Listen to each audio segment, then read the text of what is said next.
Something related to Goa also? It's set in Goa and we go to Goa.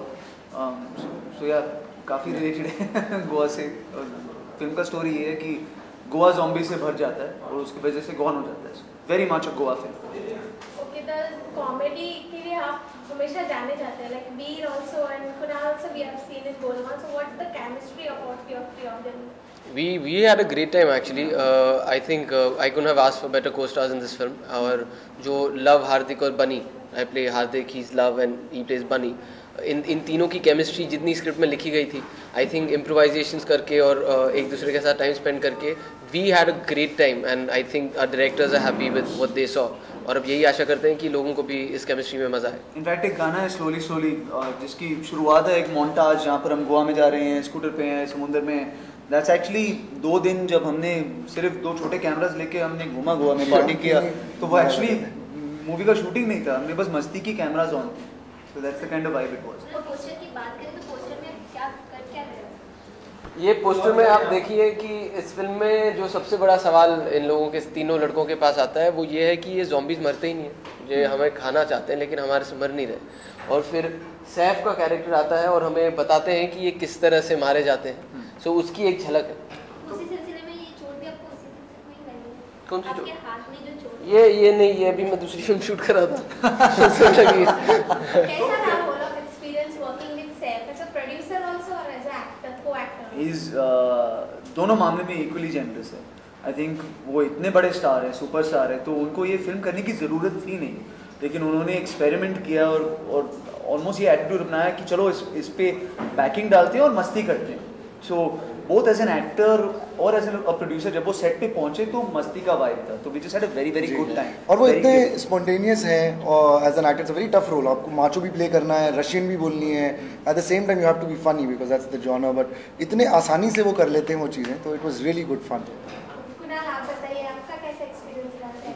बहुत अच्छा लगा। In fact जैसे वीर और आनंद कह रहे थे, I think he was spot enough. जब उन्होंने किरदार सुना और राजू टीके चाहते थे कि अलग लुक करें, उन्होंने दरअसल एक्चुअली अपने बाल ब्लॉन्ड कलर किए और ना कि विग पहनी, और एक रशियन ट्यूटर था उनके लिए सेट पे क्योंकि उन्हें रशियन में कुछ लाइनें बोलनी थी, and he put in that hard work and that effort and I think that's commendable and we had a great time on set. Like we said, मस्ती हो रही थी। तो कैसी हॉरर कॉमेडी बहुत कम बनती है बॉलीवुड में, लेकिन आपका कैसा रहा है एक्सप्रेशन? यानी ऐसा बात की जाए, आई थिंक चैलेंजिंग इस फिल्म को शुरू करना था, क्योंकि जब ये आइडिया आया और इस पर स्क्रिप्ट लिखी गई, क्योंकि इतनी नई है तो बहुत सारे लोग ये रिस्क नहीं लेना चाहते थे, क्योंकि एक्सपेरिमेंटेड जॉनर है नहीं। पहली बार हम एक तो ज़ॉम्बीज़ लेकर आ रहे हैं और एक ऐसे जॉनर को एक्सपेरिमेंट कर रहे हैं जहाँ पे हॉरर और कॉमेडी को मिक्स किया गया है। तो I think that was the most challenging part. उसके बाद जब फिल्म शुरू हुई तब तो बस मज़ा ही किया। And also I think natural elements जो थे इस फिल्म के, क्योंकि ये एक स्टूडियो फिल्म नहीं थी ना, एयर कंडीशन था यार, हमने समुंदर में, खड साइड में और फॉरेस्ट में पूरा फिल्म बनाया है। तो जस्ट एवरी डे फॉरेस्ट में भागा दौड़ी और धूप में, समुंदर में एक बोट में पड़े हुए, so it was physically a very tough film to do actually. Heroine नजर नहीं आ रही है? हीरोइन कहीं और इंटरव्यू कर रही है, यही है पूजा। उनको मिस्टर इंडिया की घड़ी मिल गई है, वो यही वो है। यही कहीं है।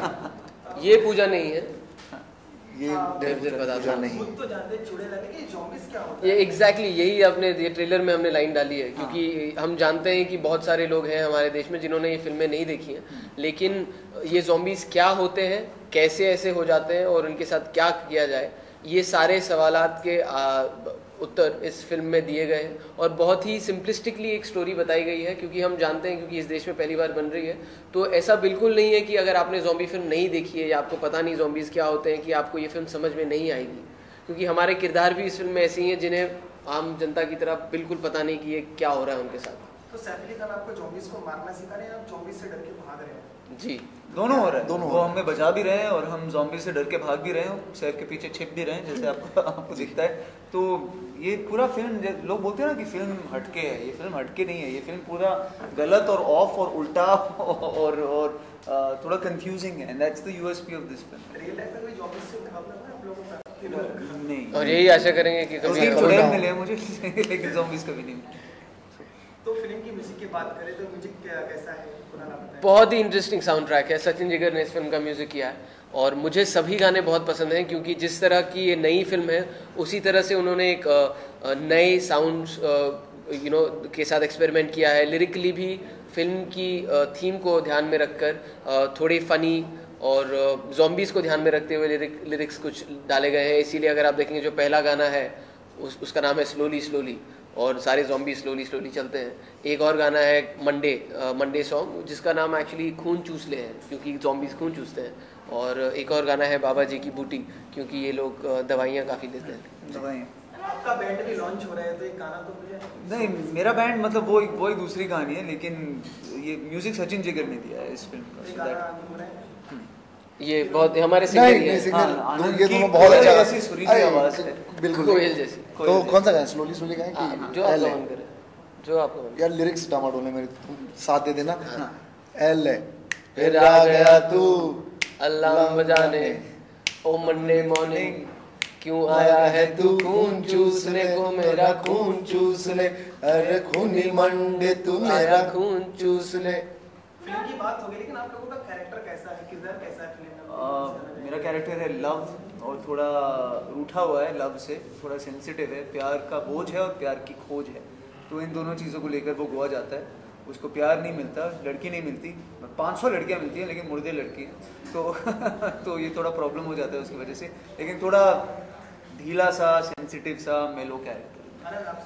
मेरे किरदार का नाम है बनी, और बनी एक करियर ओरिएंटेड लड़का है जो गोवा किसी काम के सिलसिले में जाता है, पर इन दोनों को भी ले जाता है साथ, और इनकी वजह से जिस जगह पे पहुंचता है वहाँ पे बहुत सारे ज़ॉम्बीज़ मिल जाते हैं। मेरे किरदार का नाम है हार्दिक, जो दिल का बहुत अच्छा है लेकिन उसकी हरकतें बहुत ख़राब हैं, और एक तरह से कहें तो कैरेक्टर लेस है, उसका कैरेक्टर उसे खुद नहीं पता, बहुत फोकस्ड है लेकिन बहुत कंफ्यूज्ड है। आप कॉमेडी के लिए हमेशा जाने जाते हैं, तो कहीं सैफ अली खान से हमने कॉमेडी की टिप्स ली है शूटिंग में? नहीं, बिल्कुल नहीं। हमने अब सबने अपना अपना काम बराबर किया और सारी टिप्स हमने डायरेक्टर से ली। ओके, डायरेक्टर्स के बारे में बताइए, कैसा रहा उनके साथ काम करना? बहुत ही, मुझे सबसे अच्छी चीज़ वो लगी कि यहाँ जो 3 एक्टर्स हैं बहुत ही इम्प्रोवाइजेशनल एक्टर्स हैं, कि खेलना अच्छा लगता है हमको एक सीन के साथ।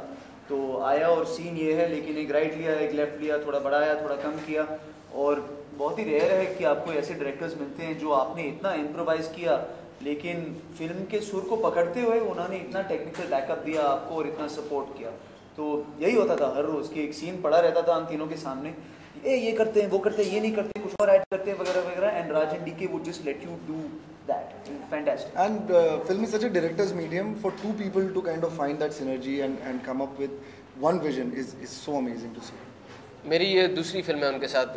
उनकी पहली फिल्म 99 मैंने की थी, तो मैं उन्हें बहुत समय से जानता हूँ, और इस फिल्म से भी कि पहले दिन से मैं उनके साथ जुड़ा रहा। मुझे बहुत मज़ा आता है उनके साथ काम करने में। मुझे ऐसा लगता है कि उनका एक सेंस ऑफ ह्यूमर बहुत थोड़ा अलग है। टेक्निकली वो लोग बहुत स्ट्रॉन्ग हैं, और स्क्रिप्ट लेवल पे ही मुझे बहुत पसंद थी ये film, and I think they made the film how we imagined it to B.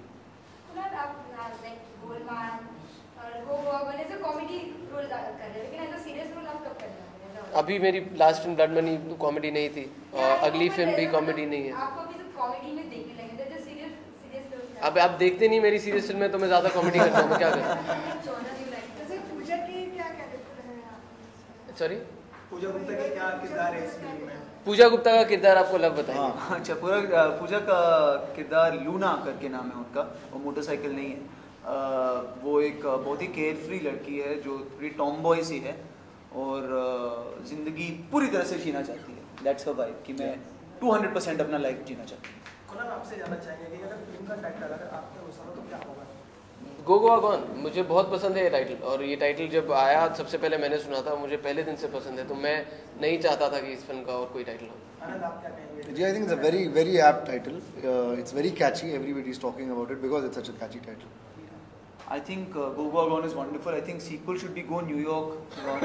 फिर थोड़ा Go Sydney Gone, थोड़ा Las travelling Vegas. Las Vegas, Go Las Vegas Gone, वो भी होना चाहिए। पब्लिक का रिस्पांस कैसे मिल रहा है आपको इस फिल्म का? आई थिंक बहुत अच्छा रिस्पांस मिल रहा है। जो यूट्यूब पे हमको 2.3 मिलियन हिट्स मिले हमारे ट्रेलर को, और वो भी एक ऐसे समय में जहाँ ऑडियंस बहुत ही श्योर होता है कि हम मुझको ये देखना है नहीं देखना है। एक ट्रेलर से ही ऑडियंस डिसाइड कर लेती है कि we will embrace this film, we will not. तो सब लोग, कई लोगों को समझ में आ रहा है, कई लोगों को समझ में नहीं आ रहा है, लेकिन दोनों लोग खुश है प्रोमो के साथ, and I like that. Indian cinema में देखा जाता है कि जो हॉरर मूवी रहता है फ्लॉप ही जाती है। नहीं, क्या बात नहीं कर रहे यार, हैं आप एकदम गलत उसकी समझ 3 रहे हैं। हॉरर बताइए जो फ्लॉप थी। ऐसे बहुत सारी मूवी बताइए, बहुत सारी 3। आत्मा है वो फ्लॉप है, फिर आत्मा फ्लॉप नहीं थी, एवरेज थी। अबराज flop गई थी। कौन सी? Horror 3G हॉरर नहीं थी। तो ऐसे फोन आपने देखी ही नहीं है आप ऐसे। राज 1 But राज 3 बन गई। it's not a horror, it's comedy. It's a horror and comedy, but मैं कह रहा हूँ कि हॉरर एक ऐसा जॉनर है जो सालों से यहाँ पे देखा जाता है, लोग बहुत पसंद करते हैं, इसलिए इतनी हॉरर हमारे यहाँ बनती हैं। और कॉमेडी दूसरा ऐसा जॉनर है, और हमने कोशिश की है कि इन दोनों जॉनर्स को जोड़कर एक फिल्म बनाएं। जैसे कि आईपीएल भी चल रहा है, आपको क्या लगता है इसका क्या?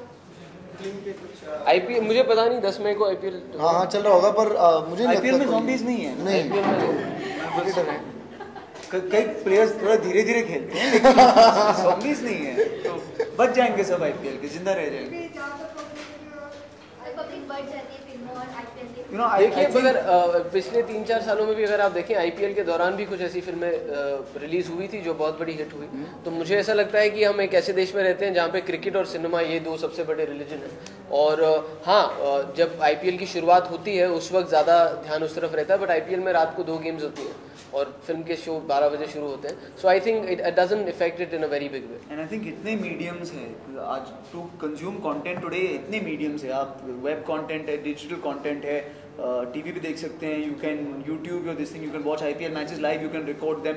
There is enough time to watch IPL and a movie at the same time, there is enough time. Last question, आपका सबसे फेवरेट हॉरर मूवी कौन सा है? मेरा सबसे फेवरेट हॉरर मूवी ओरिजिनल 20 साल बाद, आपको शायद याद नहीं रहेगा।